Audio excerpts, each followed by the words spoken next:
Welcome back to another episode of Work Hard, Dream Harder, where today we are talking about our ambitions for ourselves and also the future of this podcast, where we want to be in the future, goals of the past if we made them, and just chatting a lot of rubbish, really, that two best friends always do.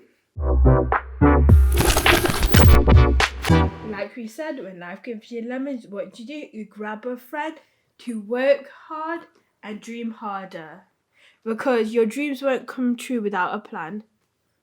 So, I just keep grabbing you just so then my future is happening. well, luckily I have the power of editing. Woo! No, hello, welcome back. Like we said, for the 50th time today, I feel like I said, Sarah. Tia. Yeah, so I feel like goals are a tricky one because I realised I'm 25, shocker, I know, but I realised I can have a vision board, but if I don't make a plan, nothing will happen. And I look back at my dreams and I'm just like, yeah, but then I got to remember I never did anything to make it happen. Yeah, I think me and you have been friends for quite a few years now, and we're always talking about like what we want to happen, and then we both came to the realization like, last year, like, yeah, we've got all these dreams, but what steps are we actually taking to make it happen? And the answer is we're not really taking any steps. And I think because we're at the age now where dreams are looked down upon, it's just like why you want to like do something creative. Like our dreams will get that. It's like I shouldn't swear, but it's like F your dreams and come back to reality. You need a stable job, you know. And I'm just like, but I've got dreams, and I think we don't have the luxury of dreaming. So that's hence that why we called it work hard, but dreaming more harder. Yeah, you've got big dreams in life and we want to achieve those. And it's kind of difficult at the moment. We're both in very different parts of our life, and it's kind of hard. Like, we've always wanted to work together. We've always wanted to create something together. But I currently have like a full-time job, but my shift work is all over the place. And what she truly wants to say, I'm young, get like living under my parents' roof, no boyfriend. Boys are overrated. My cat's not even mine, it's a family pet. But it's just like, but I realise that's a luxury. A luxury position to be in. Yeah. And I always said, because I'm dyslexic, and I've always said to Tia, like, we work well together. We're both dreamers, but like, Tia's got more of that, what do you call it, practical side. Like, she's the reality person. Like, okay, like, we can't do it now, but what steps can we take? And I think you're like, I want to do everything. Yeah, you're like dreamy, weemy, and I'm like, shoot it down. That's not realistic. Fuck your dreams. But like, I think you got to understand, like, we did uni during COVID, and uni was meant to be this it was meant to be like our stepping stone onto what we wanted to do. We wanted to work in different areas of the TV industry. I wanted to work in vision mixing, like live editing. You wanted to do more of the camera, social media side of things, but we both wanted to use uni to get there, and uni was going so well. We did like loads of work with like the BBC and like local studios, and then halfway through our first year, bam, COVID hit, and all of those opportunities stopped, and we're just making videos in our bedrooms to get like our grades for uni. And at that point, it was just like, what was the point of going to uni? Yeah. It's like, what was the point of, especially, you got to understand, a creative career doesn't need a degree. You need to know the network. And I always joke, like, nepotism, or just like who you know plays a big part. Like, we come from the East Midlands, right? And we joke, like, I joke to somebody I knew, it's like, we needed Peaky Blinders equivalent to what Birmingham had. It's like, I know I'm from Derbyshire and she's from Nottinghamshire. Shire. But like, I used to get annoyed with Nottingham because we're like half an hour away from each other, and Nottingham seemed to me where all the money went through, and I felt like, okay, Derby's just getting ignored, but then you have proof, like, yeah, that's not really, I mean, Nottingham seems to get the money, but when you actually look into it, we're all getting screwed by the government. Yeah. Isn't that the case for everyone, though? But no, then I realised, like, we always realise you need to be in the big city. But then I realised Nottingham, like, every place, like, even my hometown's, like, getting cuts funding-wise. Like, there's just so many, like, creative places that are shutting down or not functioning. And so our kind of dreams of getting into the creative industry were very quickly smashed up to pieces and stretched apart. So I ended up jumping into kind of relevant, I guess. I work in a cinema and I'm one of the managers there. And that was meant to be like, oh, I'll just do it for 6 months until I find something better. And I've been here like 3-4 years. So it's one of those like, oh, well, guess I'm stuck here now. But then it's like, because I'm dyslexic, so somebody made a point like how resilient I am, how I find options. It's like, it's a joke at this point where I go to Tia, I got rejected again. I'm like, F the man, I don't need the person, like, I don't need this training opportunity. And I always said it to her, like, I keep saying, it's like a broken record. I apply to these things and then I'm like, F the man, like, I can do it myself. But then, am I doing it? And I think that's the difference between your dream and working towards it. So I think what we realised that is dreams are nice, but reality sucks. Reality hits you in the face hard. Like, it really does. So I think our game plan is to use this podcast as a vessel of keeping ourselves accountable, because my thing is, I write all these goals and ambitions. Do I check with myself? These are like what are you actively doing to reach those goals? Because we batch record these videos. It's like a reminder of each month, like, are we holding ourselves accountable? Like, just the fact that we were meeting at a time to do it, making time, and I'm like, okay, we got this. But yeah, so we're just going to tell you what our plans is for the podcast and for ourselves, just so when next year rolls around, 2026, when that comes around, we'll be like, we can look back at it and be like, yeah, we've come with so much. Because I realised if we don't archive what we've done well, we're not holding ourselves accountable. Like, yeah, we need to. Because if I'm not held accountable, then I get nothing done.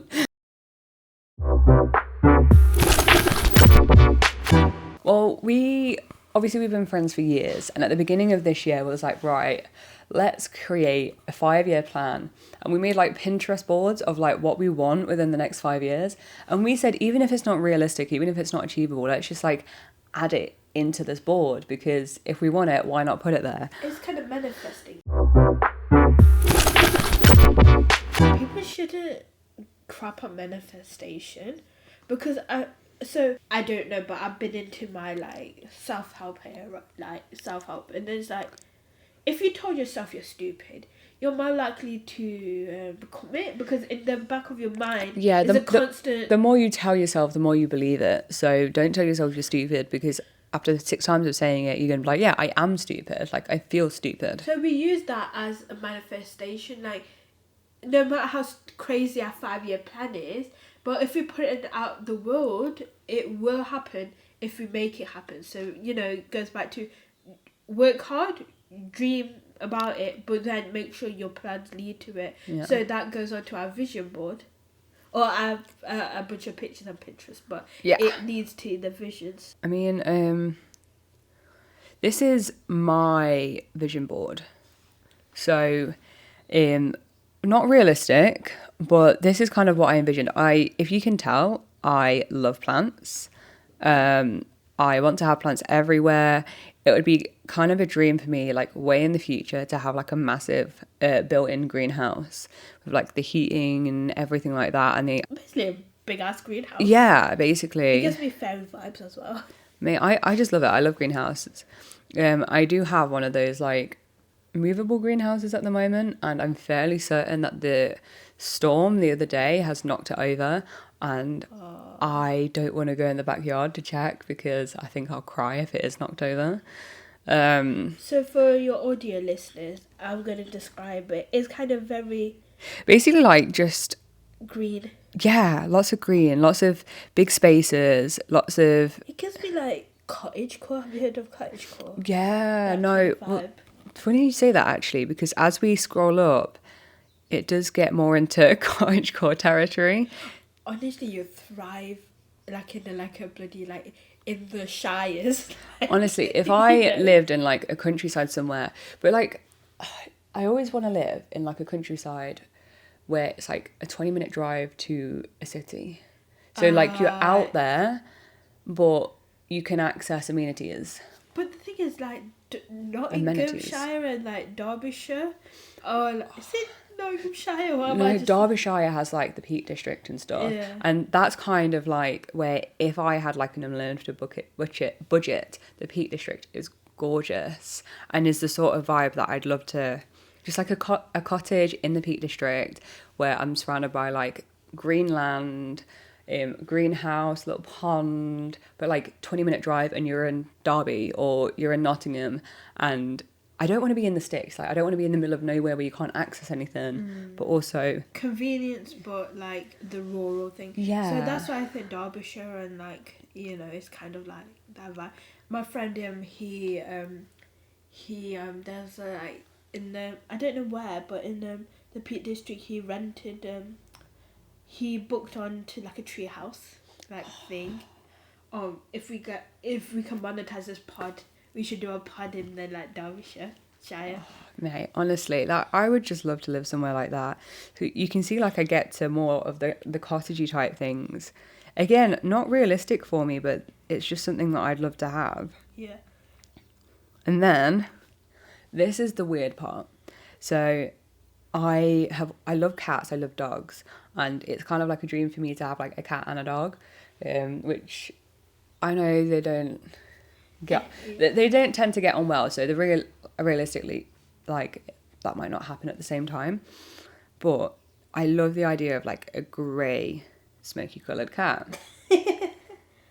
And Are you going to tell them about how you manifested Smokey? honestly, Do you want to tell the story? so this was we made these in what, December, January? Yeah. We made these in December or January, and I ended up having to move out of my flat. I was living in the city centre. Cost me a fortune. Say that for night. I moved in with my partner in a house. It was a very last minute rush job because we hadn't even been dating a year yet. Like we weren't sure we were ready to move in together yet, but we just moved into a house. And the landlord told us we were allowed pets, which we weren't even looking for that. Shocker, isn't it? I know, honestly, that our landlord like is just really nice, a really, really nice guy.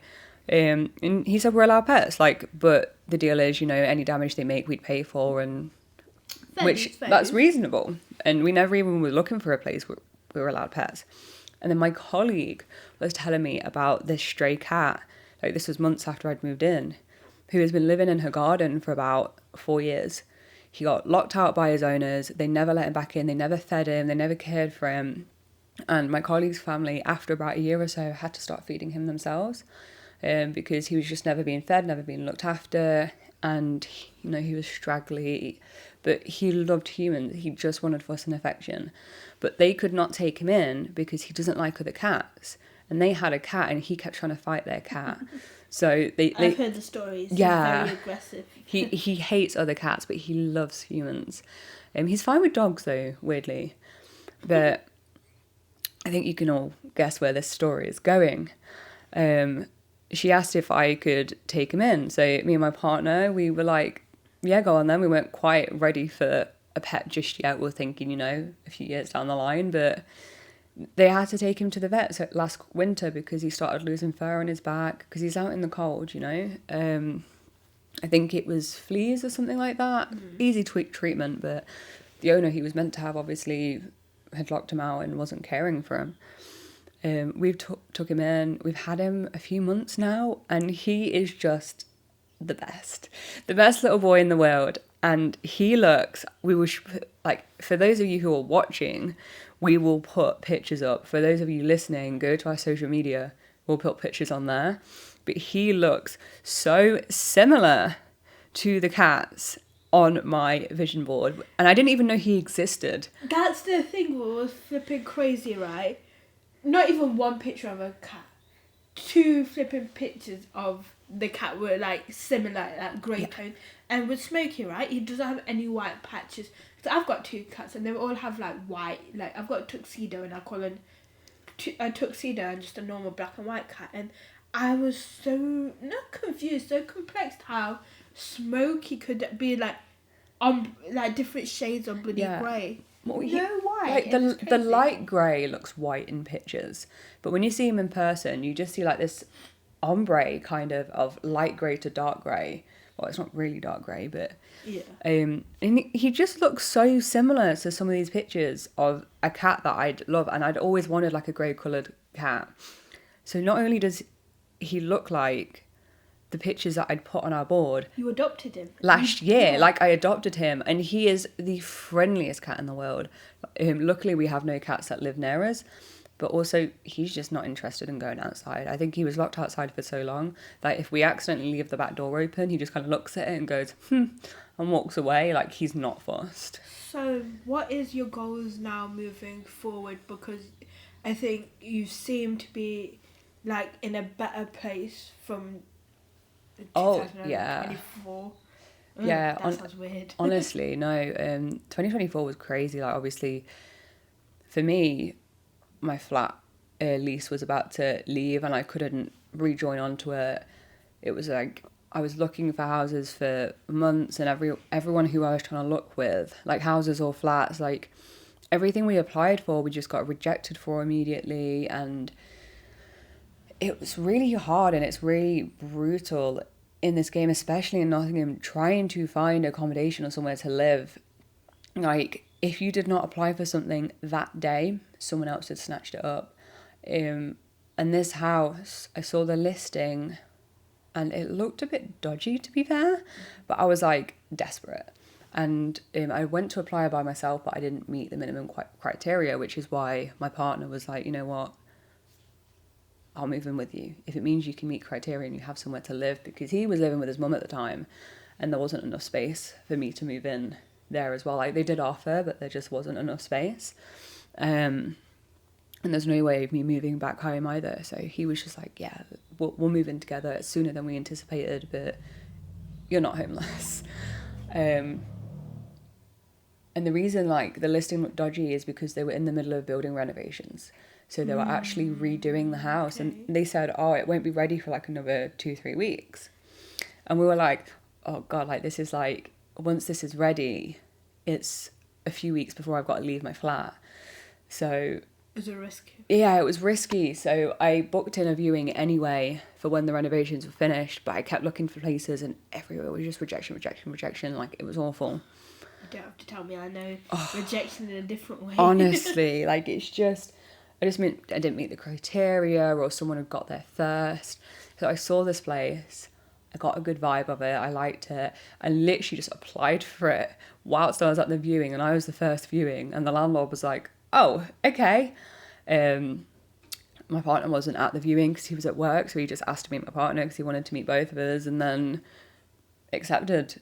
And then we moved like 1 or 2 weeks later. It was intense how quickly it all happened. But I actually found out whilst I was on a work trip in Ireland. The landlord called me to say, oh yeah, the house is yours, because he took like 3 days to get back to us, and I'm like on this work trip in Ireland. Spiraling. Honestly. What the hell? Is it turned off? Yeah.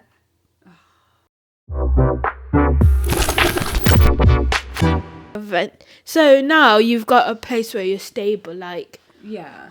It was crazy though, because I was literally on this work trip with all of the bosses of my company, the directors, like CEO, everything. And they're all trying to talk to me, and I'm just like, I'm going to be homeless in a few weeks. And I'm just there like panicking because I keep getting rejections, and I'm even getting like email rejections whilst I'm there for other places that I'm applying for. And I'm just like full blown panicking. And then in the middle of this like sit down posh meal where I'm sat like 2 seats away from my director, the landlord calls me, and I just like jump up and run away to take this call. And then get told, yes, you can have this house. And we're only renting, we're not even buying. But I was so excited. that I just shouted, I got the house! And everyone thought that I'd just purchased a house. So everyone is like, oh, congratulations, you bought a house. And I'm like, yeah, something like that. And yeah, it was manic, but we have a house. What is your goals moving forward? Like, what short goals or what do you want in life? Because I think it's good to look back to see what you want in the future, and the fact that we're like evaluating is a good thing to do, is like evaluate, because I feel like the problem when I come to goals, I don't do a check-in every month. Is this a goal I want to do? Is it a goal that I can get rid of? Am I passionate about it anymore? And I think it's good to do it every week, just to see that, is this a goal that you want to take your energy, and just keep it a few, because the more goals you have, the more disappointment. Oh, that's sad. No, but I mean, like, because a person can only prioritize a few things, right? And I think for me, I never had a set direction. My vision board was things I aspired. It wasn't what I can do in the next month or the next 6 weeks. It was always like a long-term goal. And it took me till I turned 25 to realise that, like, what can I do? And now I'm like, that day where I was just like, I think I had 157 days till I turned 25, and I was like, I'm going to make Instagram videos every day. I did tanger off a bit, but it was just like... As a whole, you kept to that. Like, that was really impressive. But then it's like, everybody hates those SMART goals. Like, is it measurable? What's SMART stand for again? It's like, no idea. It's like, is it, can you... Is it like achievable? Is it realistic? Yeah. What's your target? Something like that, yeah. But the thing is, it's just like, I've got a habit of not realising how much I did. Like, me and my friend Imogen, like, we got paid to create a documentary, part of this local thing we applied to. And that was like £2,000 split between us to make a short documentary. And I realised that happened not long ago. Yeah, and you never give yourself credit for, like, that fantastic achievement. Like, you had a massive event for that and everything at the quad? Yeah. Yeah. But the thing is, you don't give your props. So I realised that I started journaling in November, and I'm just writing stuff that is just like inspiring, meaningful. Like, I watched this program, like, what can I take? Just keep a note of things that inspire me, things that I've done. See, I think, like, my problem is I feel like I'm not progressing very far with my career, for example. So I feel like I've been in my job for a while, and then my boss broke it down to me, and it's like, I started a job as like a normal cinema operative in a cinema, and it was only meant to be temporary. It was only meant to be 6 months. Well, I've been there for like 3 or 4 years, but it was that I just started like at the lowest point you can, I was the lowest ranking person at the cinema. It was what it was. And then within 8 months, they saw so much potential in me that they asked me to relocate to another site and step up to become like a duty manager. So 6 months after I started at the first site, they made me a key holder. And then a few months after that, they promoted me and sent me to another site because that site was really, really struggling and they really needed help. Within a year of being there, I then got promoted to assistant manager, and I'm now the assistant manager. And he was like, you achieved that in a matter of like 2 years. You got like 2 promotions in 2 years, which is amazing. And not only was I the youngest duty manager in the company, I am now the youngest assistant manager in the company. And he's like, that is an achievement that you shouldn't brush off. Yeah. And I feel like I've been stale for a bit and in this one position. And he's like, you're forgetting that you are the youngest assistant manager in this company. And you was when you got promoted. So you've still got a few years yet, and even if we wait 10 years to promote you, which he said wouldn't happen, but even if they waited 10 years, I would still be the youngest general manager. So he's like, don't kick yourself too much because there isn't an opportunity for you right now. But then not only that, we had a new site open a few months ago, in September, and they asked me to be the opening general manager because the general manager that they'd hired was on holiday for like the first 2-3 weeks of the opening. So I opened this brand new site as the acting general manager. I was only like 22, 23 at the time. So he was like, shut up, stop beating yourself up because you have achieved so much and you don't even realise. And the fact that our higher ups, our directors, like sent you to a new site and made you like... Trusted you, yeah? Yeah, like they made me acting manager. I have been told as soon as a general manager job becomes available, they are going to offer it to me.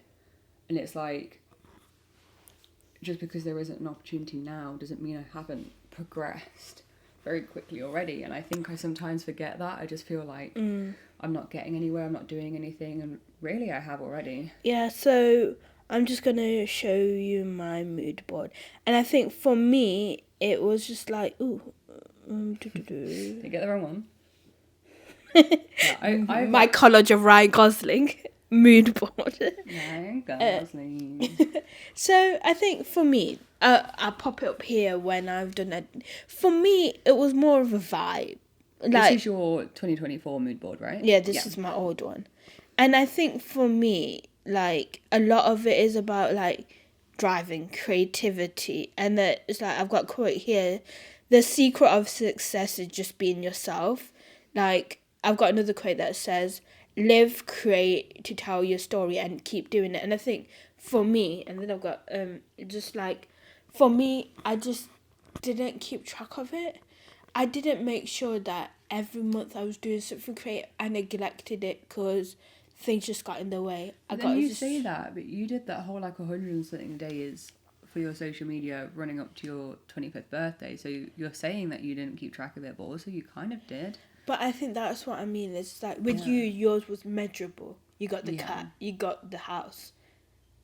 Yeah. Like, did you get it? Yes. Okay. So now mine is like, for me now, my goals are like, it's a similar vibe, but so this is my...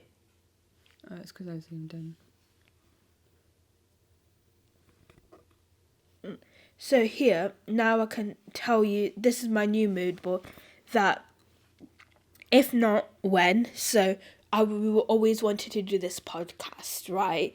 So you can see there's a podcast studio here and all the camera stuff. And there's a piggy bank because there's this challenge that I saw. So there's 52 weeks in a year. Yeah. So week 1 you put £1 away. Week 2 you put £2 away. Week 3 you put £3 away. But knowing me, I want to do the trickier ones first, like £52. So I've got a like bingo board. So each week I choose a number, save that. So I think, I don't know the math, but it was roughly like 1,000 something. I don't remember. But it's like putting the money in and then make sure that I'm saving like half of my wages. So now I know that every week, pick a number, save it. Is it like whatever you can kind of afford that week? Yeah, but I can, out of 1 to 52, I can choose, because I'm just like, why start with the easy things? You got to start with the harder things. That kind of sucked towards the end as well. Do you know when you're doing like 45, 46, 47, like that kind of sucks. So I think, so in my bullet journal, I might show you eventually, I've printed out like a bingo board with all the numbers, so at least every week I can cross out. Because I get paid monthly, I just make sure I'm noting how much I need to save. But I think for me, it's that gamification. Yeah. But now I know that if I'm putting that money aside, I've achieved something. And the social media and podcast stuff, because I've got my own personal Instagram and Dyslexia Brown Girl. And now I've said, like, make two. And this is the thing. Ideally, make one video a month, but two would be. It's like one's the bare minimum, two's the next level. Yeah, 2 would be good. Yeah. So now I'm like saying that I'm gonna make 3 videos. Two's the bare minimum. 3. So taking that step up then. Because the thing is, goals are hard. So I was watching this video about like gamifying myself. Tears a ghost. If you haven't seen the video, the sun's kind of come and I'm just like an angel. The sun is moving around. I'm telling you, we are changing location for our next batch of filming. Do you want to just like push this way? I don't even know if it'll do any good. Yeah, but then I'm gonna have like Hi! Okay, forget that, it's my time to shine. Obviously the sun's saying the sun's that. giving you the spotlight. It's your time to talk. So- I've already had my chance. So I realised is like level up. Like this is the bare minimum. And then it's like the levels. What's the next level? As long as I hit the bare minimum, like level 1, I'm at least doing something. If I can be bothered, move to the next level. And I think now me thinking it that way, I see a vision. And I can measure it. Like going back to the SMART goals, like I can measure it. Like if I haven't even done one video, I'm like lost a life. Like I haven't done.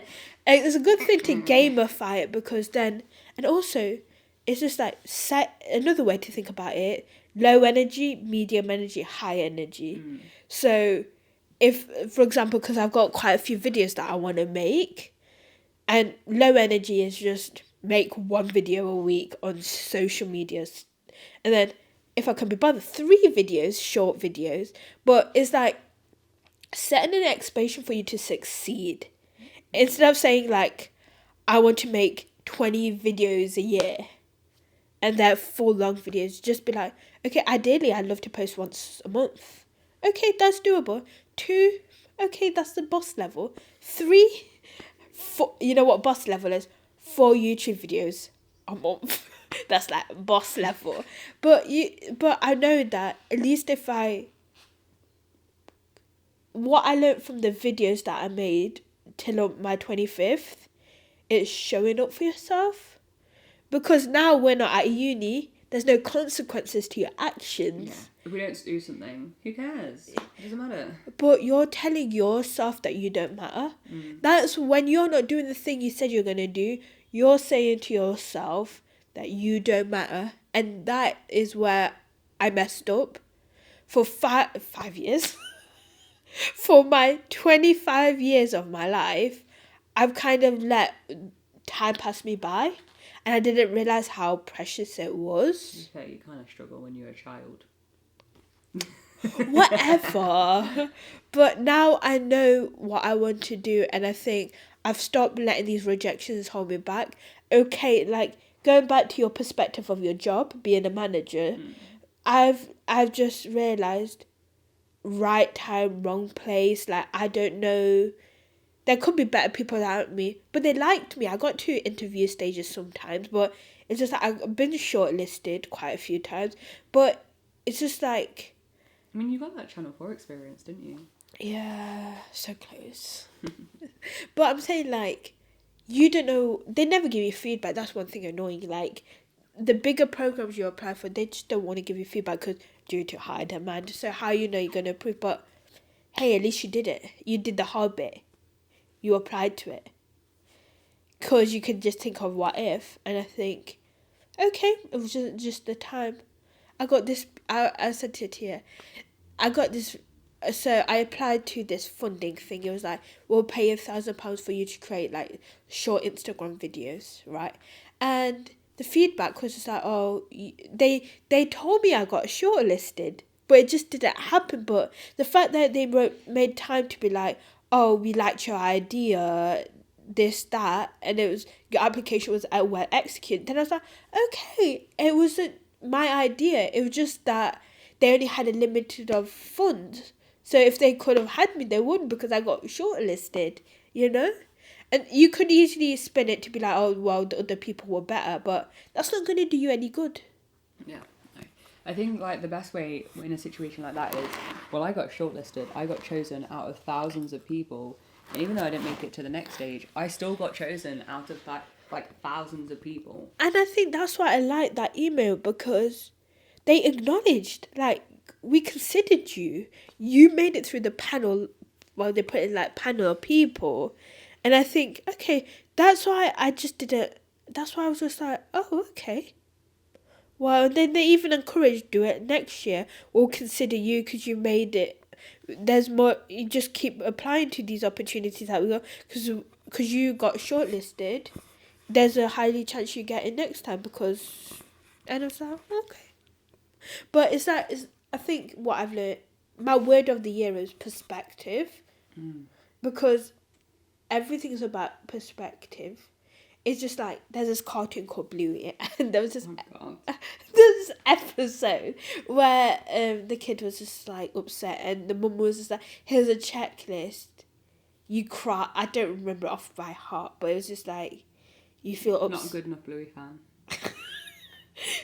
You can't talk. You haven't seen the episode. It's a flippant children's show that makes you cry. It was just like, you cry and then you just brush it off and keep going. And I was just like, okay, what I remember. But it was just like, okay, you take the time to acknowledge that the rejection happened. This is a good tip for when you feel like, I'm a solo podcaster. There's nobody here, so go. You can... The lighting is so bad. We apologise for any of you who are watching our YouTube video. The next ones will be better lighted. Well, next month, because we're batch content then. Yeah. I mean, we can only like commit to meeting once a month, which is so sad. You should blend that onto her. She's got the proper job. Hey, I get 1 or 2 days off a week, and if I get 2 days off, they are never together. Mm-hmm. So it's hard being an adult. Adult hurts. Mm-hmm. So going back to dealing with rejection, I think I put it this way: you mourn the loss. Like, I bring up this. I got shortlisted for a Channel 4 training program. I got to the interview. I got to the Channel 4 headquarters. Right, I got to the interview stage, and basically, they gave me feedback. And it's like, okay, they didn't put it this way, but it was just like saying, you waffle. And I was like, okay. But that was good feedback for me to hear, because now I know that if I do this again, I need to be on my shit. That agrees. I've just got to not waffle. So they gave me actual feedback. This is what I loved about it. They gave me actual feedback. So when I got the rejection, because I had this idea, like, I was living it. Like, I've got a bad thing of romanticizing it. Mm. So when it didn't happen, the first person I called was this one. So I cried, and I was just like, then Tia knows whenever I get rejected, I'm like I said earlier, fuck the man, F the man. Like, I don't need them. And then it's such a dramatic shift as well. You'll call me and you'll be really sad, you'll be crying like that you didn't get something, and then the next day you call me going, fuck everyone else, I don't need anyone else. I'm like, okay.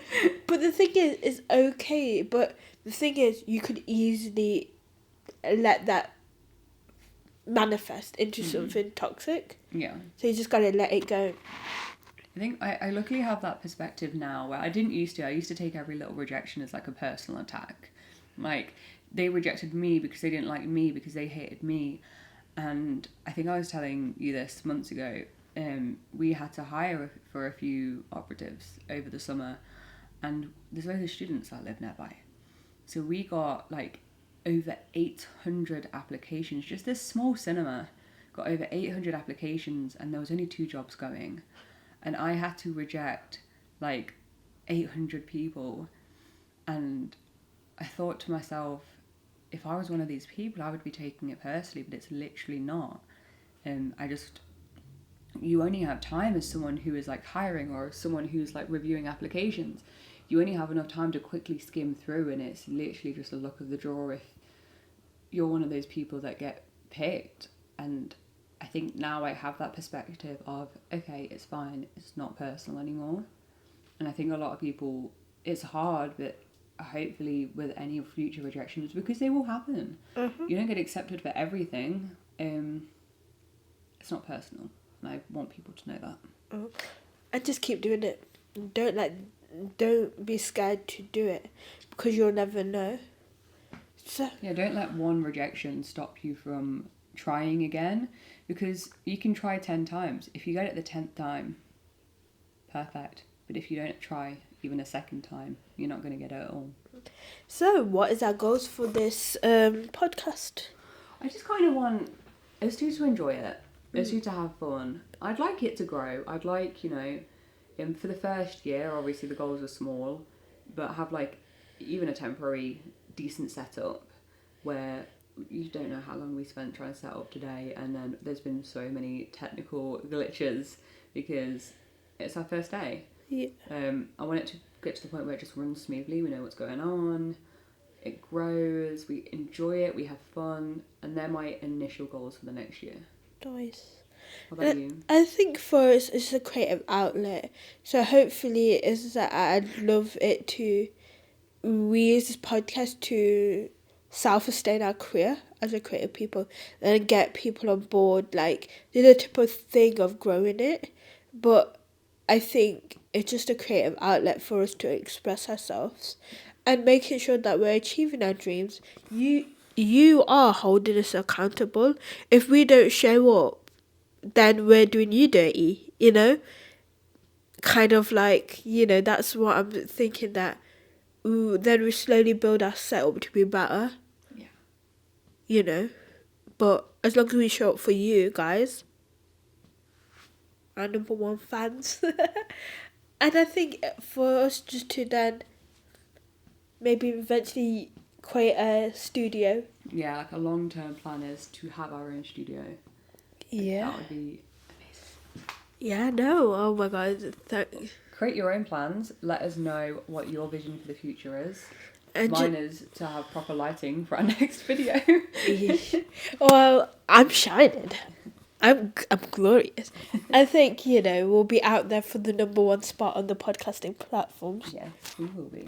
So this is a reminder to work hard, but dream harder, because your dreams will happen if you make it happen. So, yeah. See you next time. Yeah.